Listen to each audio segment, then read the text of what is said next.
Buenas tardes para todos. El tema de esta conferencia se llama el partograma Seguimos en lo mismo. ¿Por qué el título Seguimos en lo mismo? Porque ustedes van a ver que a lo largo del tiempo han habido cambios en la manera de percibir, la manera como se producen los cambios fisiológicos del parto y se han venido introduciendo nuevas variables para mejorar el diagnóstico y para mejorar la manera de posteriormente hacer inducción del parto.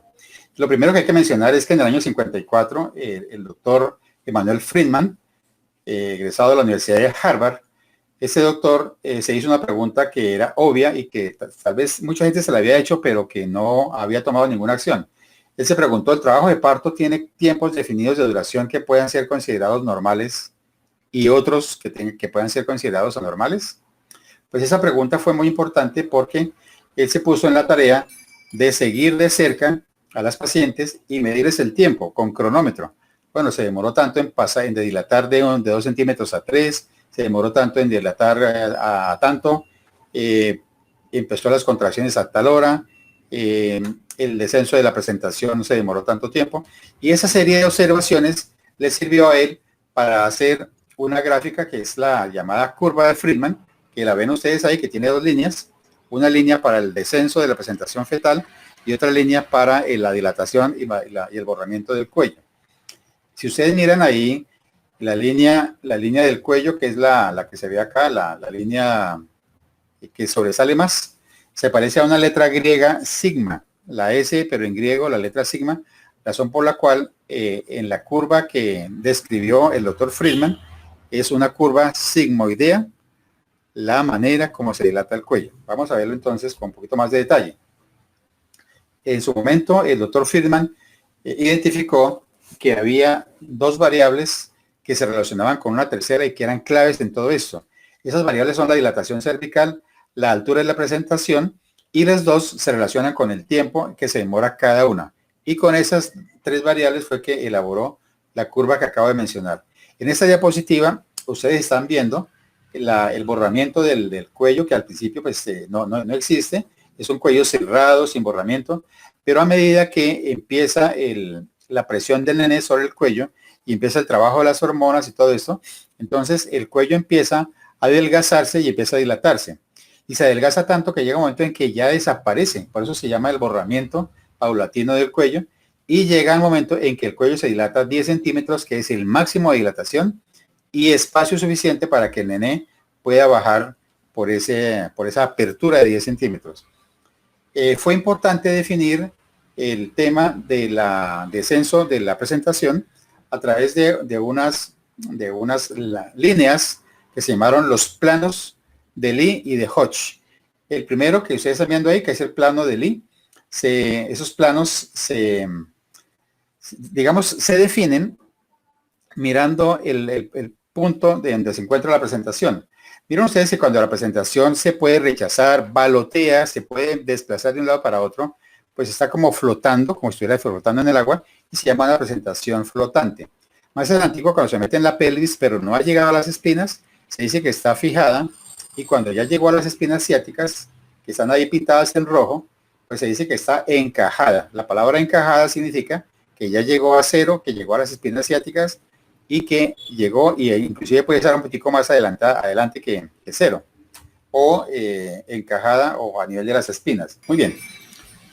La otra manera de decir a qué nivel está la presentación, en este caso a qué nivel está la cabeza, qué tanto ha descendido, la otra forma es mencionarlo como lo propuso Hodge, el doctor Hodge, y por eso se llaman los planos de Hodge. Miren ustedes que él propuso 4 planos. El primer plano está por encima del borde pubiano, entonces se llama el primer plano y equivaldría a la presentación flotante. Cuando se mete un poco más abajo y que no se puede mover tanto, se dice presentación fijada, entonces está en el plano número 2 de Hodge. Cuando llega al tercer plano de Hodge, quiere decir que llegó a las espinas ciáticas y equivale en los planos de Lee, equivale a la presentación de encajada o en cero.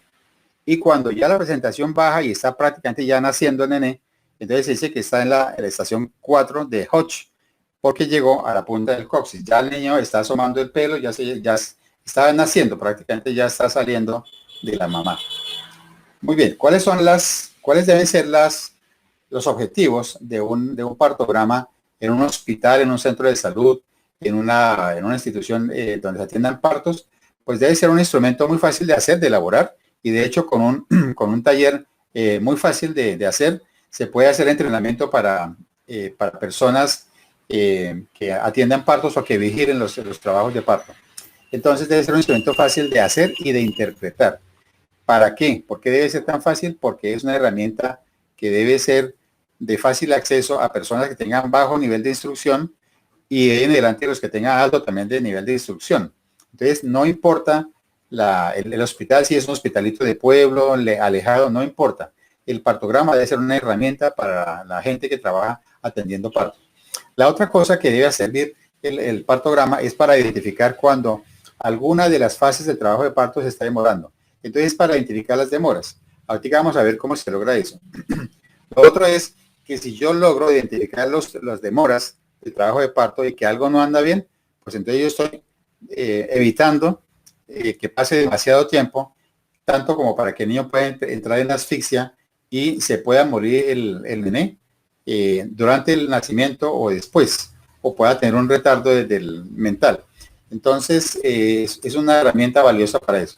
Y la otra cosa es que puede servir también para evitar que a la mamá se le hagan maniobras dolorosas. Antiguamente, por ejemplo, se le hacía ruptura de la sínfisis, se separaba la unión de los dos huesos pubios, se cortaba y se separaba con unas pinzas. Ustedes se pueden imaginar lo doloroso que era. Y se utilizaban forces muy altos, se metían unos forces para buscar al niño que estaba por allá arriba atascado. Obviamente producían unos traumas cefálicos y pélvicos muy fuertes. Hoy en día eso ha desaparecido prácticamente, pero todavía nos quedan algunas cosas que con el tiempo tienen que desaparecer.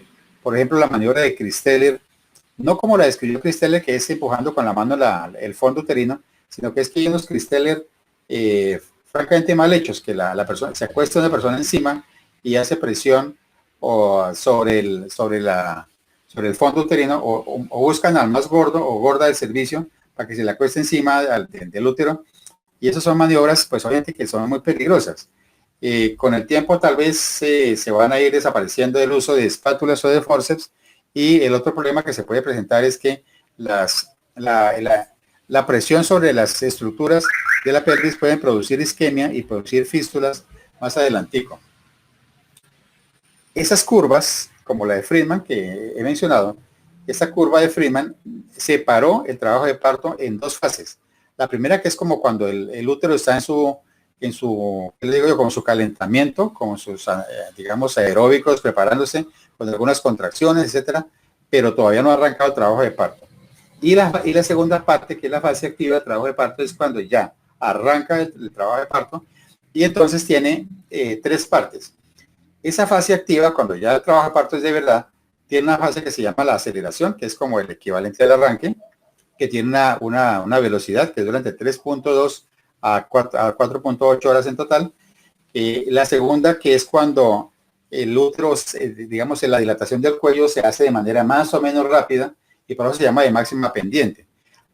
La palabra pendiente hace relación como a una figura geométrica que les voy a mostrar ahorita, pero hay que entenderlo como que se dilata rápido, es lo que está pasando. Se dilata entre 3 y 5 centímetros por cada hora. Y cuando ya el niño cuando ya el cuello está bien dilatado, entonces la velocidad se disminuye un poquitico, entonces como que se frena el cuello en su carrera, entonces por eso se llama desaceleración. Y aquí la otra cosa que se ganó con el tiempo fue aprender a diagnosticar la variedad de presentación. Una cosa es que venga de cabeza y la otra cosa es que venga con la cabeza volteada hacia la derecha, hacia la izquierda, hacia arriba, hacia abajo, etcétera. Esas son las variedades de presentación.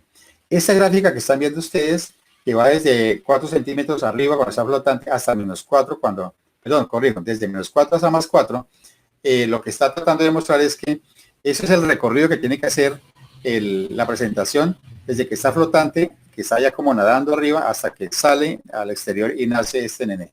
Esa es la parte de la gráfica de Friedman, que es como una especie de resbaladero, para que ustedes vean ahí la manera como el niño nace. Claro que lo hace es por etapas, como se muestra acá. Y aquí en esta tabla, que ustedes encuentran en todos los libros de obstetricia, encuentran los tiempos en que debe realizarse cada una de las fases que acabo de mencionar, y uno tiene que comparar el tiempo que debe durar cada fase con el tiempo que está pasándole a cada paciente. Hay una manera muy práctica, muy buena que apareció después de Friedman, que se la voy a mostrar aquí enseguida. Esa gráfica está mostrando el tiempo, el descenso de la presentación, por eso está en el como rodando, y la dilatación del cuello. Y cuando se habla de máxima pendiente es cuando está como subiendo, subiendo la figura, pero que en realidad se traduce a que el cuello se está dilatando de manera más o menos rápida. Muy bien. Una cosa fue lo que hizo Friedman, que hay que agradecerle porque fue el pionero en este campo del partograma, y hoy en día lo que se hace es gracias a Friedman. Y la otra cosa es que dos investigadores africanos de la Universidad de Zimbabue, los doctores Hugh Philpott y Castle, ellos dijeron, bueno, pero a esto le falta algo, le falta como más datos, ¿no? Le falta como más variables.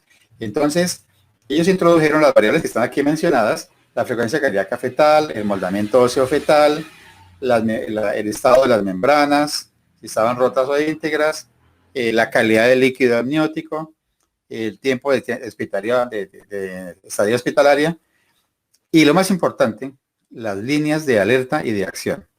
Pero quiero detenerme un segundo para hablar de la estadía hospitalaria por esta razón. Si la paciente vive cerca de la clínica del hospital y usted la puede devolver, dígale, señora, todavía no es tiempo, le falta todavía. ¿Por qué razón?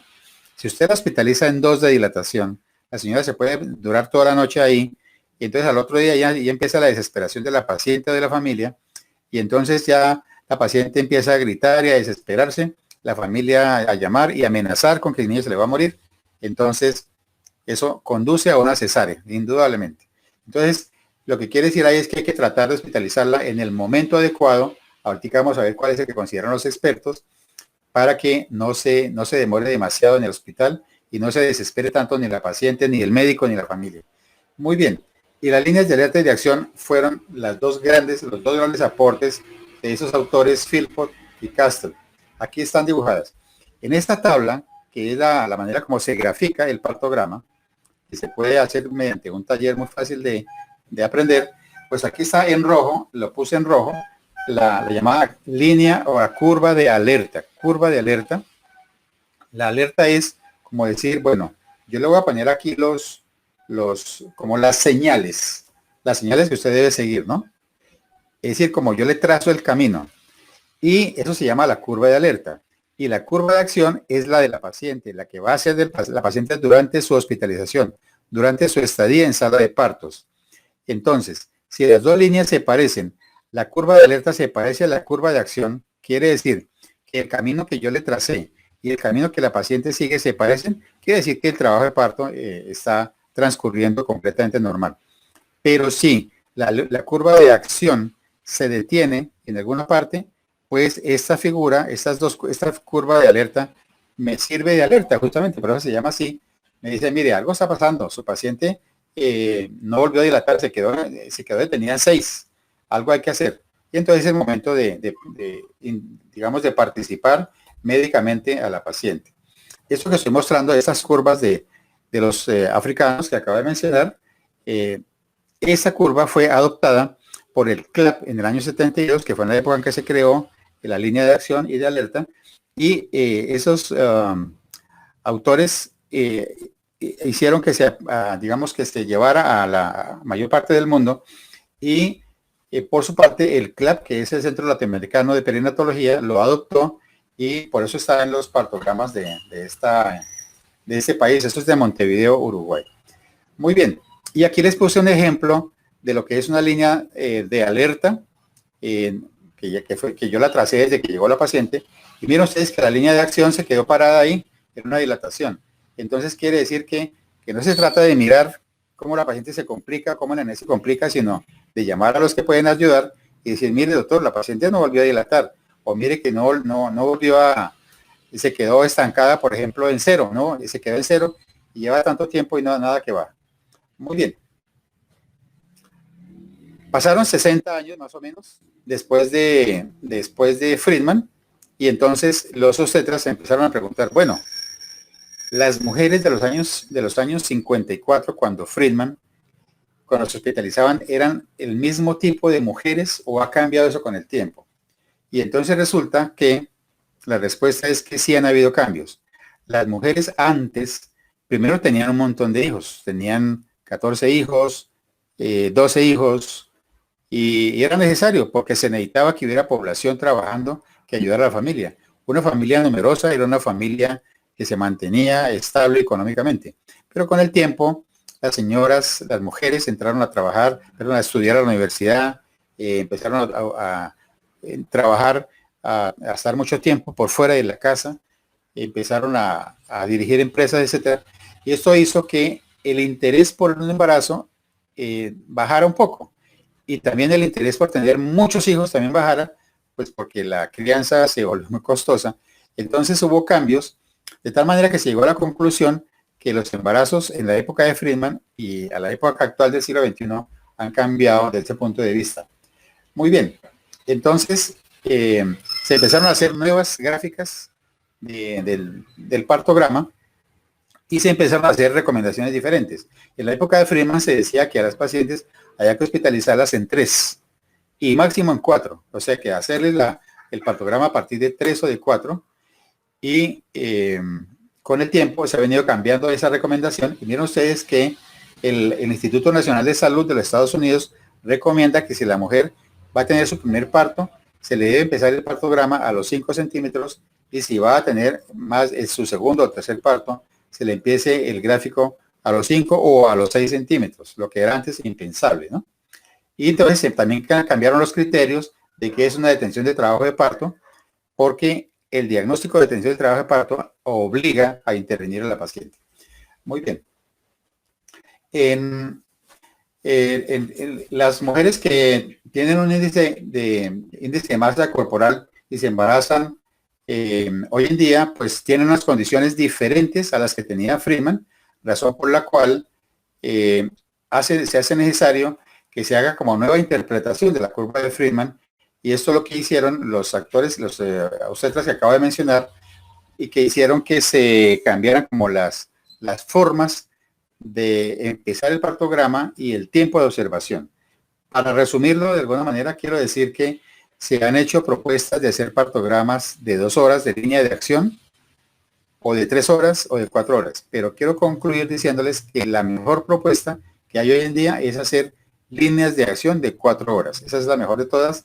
No nos queda tiempo de mencionarlo en resumen, pero de pronto si ustedes ven el video, lo pueden parar acá y mirar esas consideraciones, pero en resumen, 4 horas es la mejor línea de acción. Esta gráfica que les estoy mostrando acá del doctor Chang, que también hace parte del Instituto Nacional de Salud, muestra una sola variable. Esa variable es la paridad. Y miren ustedes que mirando solamente la paridad, las curvas para las primigestantes es una, la que está en amarillo, la curva para la que tiene 2 partos o más es otra, y la que tiene un parto o más es otra. Miren ustedes que solamente mirando esa variable ya tenemos 3 curvas. Entonces, uno se hace la pregunta, bueno, y si le vamos metiendo más variables, ¿será que van apareciendo más curvas? Indudablemente que sí. Muy bien. Aquí hay una frase de Cochrane que hay que saber interpretar con cuidado. La voy a leer despacio. No hay diferencia significativa entre el uso del partograma y su no uso en 3 ensayos con 1813 gestantes, pero esta evidencia es considerada de baja calidad. ¿Qué quiere decir esto? Aparentemente esta frase significa que da lo mismo hacer partograma que no hacerlo, y no se debe interpretar de esa manera. Cuando usted hace partogramas en una institución de altísimo nivel, donde hay obstetras, enfermeras entrenadas en atención de parto, enfermeras obstetras, y usted tiene todos los monitores a la mano, etcétera, pues usted casi que tiene los monitores pero humanos, o sea, el partograma es como la gente que está ahí vigilando. De tal manera que en esas instituciones de alto nivel, pues tener un partograma o no, pues no es tan importante. Pero si usted está en un hospital donde haya escasez de recursos humanos, hay muchos pacientes en trabajo de parto, usted tiene que tener una herramienta que le diga fácilmente, uy, esta señora se me quedó en 4, no ha vuelto a descender, no ha vuelto a dilatar el cuello, etcétera. Entonces, la recomendación es que tiene que mantener los partogramas en los hospitales donde haya deficiencias técnicas o de material humano. Y aquí dice que eso que acaba de decir Cochrane, dice que es una evidencia de baja calidad, porque a pesar de que se ven que es de muchos pacientes, 1813, pues los partos son tantísimos que valdría la pena hacer un estudio primero en hospitales donde se requiere el partograma, hospitales digamos, de menor calidad científica y con menos cantidad de gente trabajando, donde más se necesita. Seguramente allá se va a tener una respuesta diferente. Lo mismo se puede decir para las cesáreas. Se podría decir más o menos que no hay diferencia entre hacer una cesárea sí o no, con partograma sin partograma, pero miren ustedes que en México, que tiene hospitales de muy buena calidad, de alto nivel, pero también los tiene, como en el resto de Latinoamérica, hospitales no tan equipados. En México sí se demostró que la presencia del partograma sí había bajado la incidencia de cesárea. Y esa diapositiva repite la propuesta que dije hace un ratico, de que la mejor forma de una línea de acción, es decir, la del propio paciente, la línea de acción es la que genera el paciente durante las horas, que debe ser al menos de 4 horas. Muy bien. La pregunta es, ¿seguimos lo mismo con respecto a los partogramas? Sigue vigente la curva de Freeman con ajuste de las curvas de alerta según las recomendaciones del Instituto Nacional de Salud de Estados Unidos y de la Organización Mundial de la Salud. Es obligatorio en centros de maternidad con deficiencia de tecnología y de obstetras experimentados, y se deben hacer talleres de entrenamiento a los estudiantes y a los médicos que tengan poco entrenamiento. ¿Y qué viene? ¿Qué viene? Pues quiero mostrarles esta figura que están viendo aquí, un médico que está mirando una estatua de Fidias que representa el conocimiento. Y miren ustedes que abre una ventana y se enfrenta con el conocimiento, pero más allá, en el fondo, se ven nuevas ventanas, cada una como representando las nuevas fuentes del conocimiento. Quiere decir que cuando uno abre una ventana, se encuentra con un mundo explorado o inexplorado, de todas maneras con un mundo de conocimientos. Entonces, por eso he puesto esa figura ahí. ¿Qué nos falta a nosotros? Nos falta conocer más, nos falta elaborar partogramas. Voy a insistir en lo que acabo de decir, partogramas computarizados y personalizados. Ustedes ya están en la onda de la medicina personalizada, es decir, que no se puede todo lo mismo para todo el mundo. O sea que lo mismo 50 miligramos de X cosa para la señora que pesa 50 kilos o la que pesa 100 kilos, o la señora que es diabética con la señora que no lo es. Entonces, significa que la medicina está girando hacia el lado de la personalización. ¿Y qué nos espera? Pues que en el futuro haya partogramas computarizados, la línea de alerta sea computarizada, y que cuando uno hospitaliza a la paciente ya tenga un patrón de acuerdo con las múltiples variables de la paciente. ¿Cuáles son las múltiples variables? Pues la edad, la paridad, el índice de masa corporal, etcétera, que están ahí mencionados. Y la otra cosa es depurar los tiempos del trabajo de parto espontáneo en relación con los desenlaces, bienestar materno, bienestar fetal, parto vaginal no complicado. Es básicamente buscar la manera de cómo lograr esos objetivos de que la señora llegue embarazada y salgan en muy buenas condiciones de salud la mamá, el nené, y no se complique para nada la señora después de que se vaya al hospital. Y muchas gracias por su atención, muy amables.